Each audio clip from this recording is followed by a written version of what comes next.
If you want to add fingerprint on your Samsung Galaxy Z Flip 7 or Z Flip 7 FE, then first of all we need to go to settings.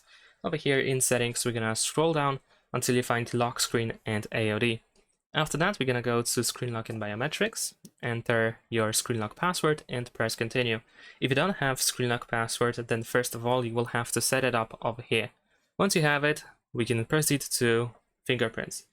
Press continue and then register.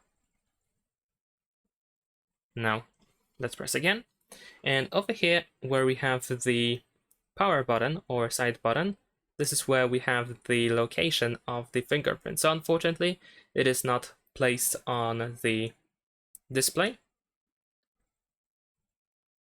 You will see some tips in the meantime, so make sure that you follow them and make sure that you scan your finger fully. So try to scan it from different positions, from different angles, so that in the future you don't have any issue with unlocking your device.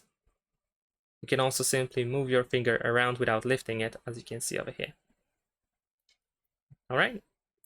And once you are done, you can either add another fingerprint by pressing add, or you can just press done to proceed. Over here we can also test our fingerprint, and there we go. If it works just fine, then of course we can just proceed. And you should be able to find fingerprint settings, so make sure to check them out as well if needed. Thanks for watching, leave a like and subscribe.